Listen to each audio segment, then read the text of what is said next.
বাপের কাছ থেকে টিউশনের টাকা, সেমিস্টারের টাকা, এই টাকা সেই টাকা বলে সমস্ত ধ্বংস, টাকা পয়সা ধ্বংস করেছে, কিন্তু সে লেখাপড়া করতেছে না। এই মামলা বিগত এই 17 জানুয়ারি 2022 ইংরাজি তারিখ টেকনাফ থানাধীন এই জাদিমুরা নীলা ইউপিস্থ জাদিমুরা পশ্চিমপাড়া গ্রামে ফোরস্টার ব্রিকের ফিল্ডের সামনে এই ঘটনাটি ঘটে।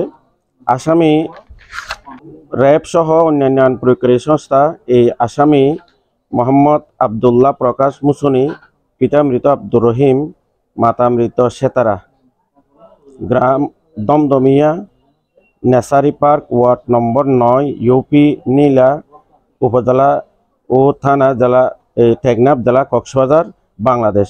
পরবর্তীতে এই মামলাটি রুজু হয় 2018 সালের মাদকদ্রব্য নিয়ন্ত্রণ আইনের 36 সরণি 10 গ। পরবর্তী পর্যায়ে তদন্তকারী কর্মকর্তা এই চার্জশিট দিতে গিয়ে দেখেন যে সে আসলে বাংলাদেশি নয়, মূল ঘটনাটা এই গোপন করা হয়েছিল। তদন্ত করে দেখা গেছে ওই আসামি একজন রোহিঙ্গা নাগরিক, তৎমর্মে রোহিঙ্গার এই খাট সহ সবকিছু কোর্টে সাবমিট করেছে। তো আমরা রাষ্ট্রপক্ষে ছিলাম, আমি অতিরিক্ত পিপি হিসাবে মোহাম্মদ আব্দুর রশিদ এবং মোহাম্মদ তারেক আজিজ। তো রাষ্ট্রপক্ষে আমরা সাক্ষী উপস্থাপন করেছি, আসামি পক্ষে সাক্ষীদেরকে জেরা করা হয়েছে। এই মহামান্য হাইকোর্টে আসামি পক্ষ মামলা করা জামিনের জন্য গিয়েছিল। মহামান্য হাইকোর্ট আসামিকে জামিন না দিয়ে 6 মাসের মধ্যে মামলাটি নিষ্পত্তি করার জন্য এই নিম্ন আদালত অর্থাৎ আমাদের কোর্টকে নির্দেশ দেয়। অতিরিক্ত দায়রা আদালত 2 নির্দেশ প্রদান করেন।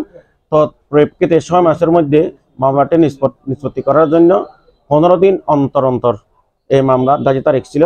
রাষ্ট্রপক্ষ আমরা সাক্ষী হাজির করতে সক্ষম হয়েছি এবং মামলার বাদী আইও সব সাক্ষী আমরা সাক্ষী প্রদান করেছি। সাক্ষী প্রদান শেষে বিজ্ঞ বিচারক অতিরিক্ত দায়রা জজ মোহাম্মদ মামুনুর রশিদ স্যার আজকে প্রকাশ্যে আদালতে এই রায় ঘোষণা করেন।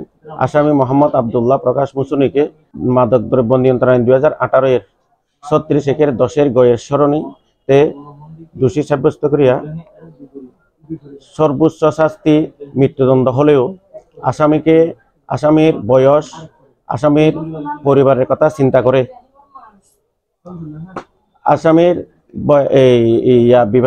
শিশু সন্তান সহ পরিবারের কথা চিন্তা করে সর্বোচ্চ শাস্তি মৃত্যুদণ্ড না দিয়া শুধুমাত্র যাবজ্জীবন কারাদণ্ড প্রদান করেন এবং সাথে 10,000 টাকা অর্থদণ্ড, অনাদায়ে আরো 3 মাস কারাভোগের নির্দেশ প্রদান করেন।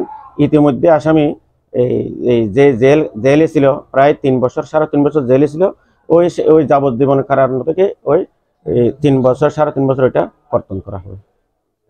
এবং এটা আরো একটা স্মরণীয় বিষয় যে আমাদের অতিরিক্ত দায়রা জজ স্যার প্রথমে কক্সবাজারে বদলি হওয়ার পরে প্রথম অতিরিক্ত দায়রা জজ এবং সর্বপ্রথম এই বড় একটা রায় ঘোষণা করল। অতিরিক্ত দায়রা জজ আদালত দ্বিতীয় মামুনুর রশিদ স্যার। হ্যাঁ, এই রায়ে আমরা এই রাষ্ট্রপক্ষ সন্তুষ্ট এবং রাষ্ট্রপক্ষ মামলা পরিচালনা করেছেন এবং ন্যায় বিচার পেয়েছে বলে আমরা মনে করি। যেহেতু মাদক একটা বাংলাদেশের এই খারাপ জিনিস এবং যুব সমাজ ধ্বংসের একমাত্র জিনিস, সেই মাদকের মামলায় এইরকম সাজা হলে আমরা আশা করব, রাষ্ট্রপক্ষ আমরা আশা করি এই বাংলাদেশ থেকে মাদক নির্মূল হবে এবং মাদক ব্যবসায়ীরা বই পাবে। এর কাছ থেকে 15,000 পিস মাদক ইয়াবা ট্যাবলেট পাওয়া গেছে। মাদক কারবারি তো দেশের শত্রু। এই মাদকের কারণে বিশেষ করে গরিবের ছেলেরা না, গরিবের ছেলেরা তো চিন্তায় চুরি ডাকাতি রাহাজানি করে, আর বড় লোকের ছেলেরা ইউনিভার্সিটি কলেজে গিয়ে কলেজ থেকে এখন মাদক ঢুকে গেছে। বাপের কাছ থেকে টিউশনের টাকা, সেমিস্টারের টাকা, এই টাকা সেই টাকা বলে সমস্ত ধ্বংস, টাকা পয়সা ধ্বংস করেছে, কিন্তু সে লেখাপড়া করতেছে না। যুব সমাজ ধ্বংস হয়ে যাচ্ছে, ছাত্ররা ধ্বংস হয়ে যাচ্ছে।